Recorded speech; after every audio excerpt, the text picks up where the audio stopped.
Yego bakozi ba Buja TV ngo ndababwiye ubwo so za kwitangura no munsi za kuba ari fire na Harmonize umuko mu manaturi ko na Sadiki yambaye nk'umukenyezi Sadiki bite yo fresh bra biraza neza yo butamu sana ndabona wakwembetse mutamu uno munsi ni itariki rero y'abakenyezi ariko je sindi umukenyezi mbega so yibona gutega bro isho irasara vraiment nibisazi mwari mwabyite ko biza kuza kubera gutega bro yego twari tubyizeye kuko inyiteguro yari ifise nguvu nyinshi cyane mbega nk'abantu mwari miteze ko baza kuza murabona ko ari we baje Sadiki kandi haje benshi banje Sadiki ndabona uri haje kuri stage urabisatura uvyakira gute bari bakora gucupekera kujyanye bro akazi baduhaye nako kuryohera abantu urumva negerezwa gukora kugira abarundi baryoherwe kuko biriko birapasa no kuri YouTube ifo yuko nuri hanze abona yuko igihugu cacu gifise amahoro. Right now turi muri live urashobora gutumira abantu bose bari muhira no vuga bari bagize amakenga kwa Harmonize atazi.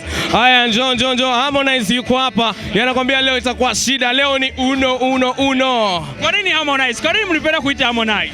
Basi tulipangilia for the first time alikuwa Diamond na paliweza kuja wasanii wengi. Saizi ni Harmonize na kuna wengine wengi ambao utaweza kuona ya huyu mwaka.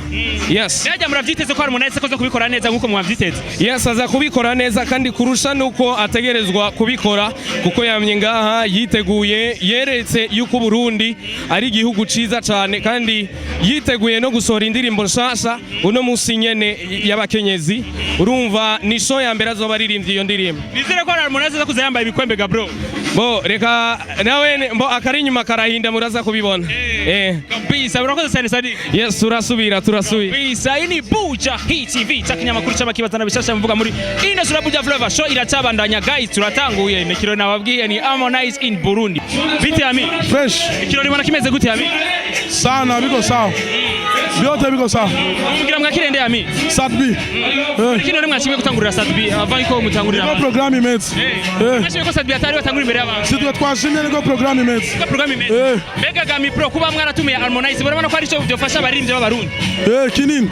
Nk'isaye Gami Pro. Ni byinshi turi muri East Africa.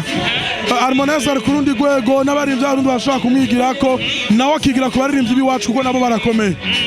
Mbega hanye nkawe uravye nka performance z'abarundi kujya uzizeye. Uritere ko Sadbi aza kubikora neza. Sana arabemeza. Kurusha Harmonize ga bro. Cyane. Beaucoup. Ami bro merci beaucoup. Nanda kutumika. Safi sana.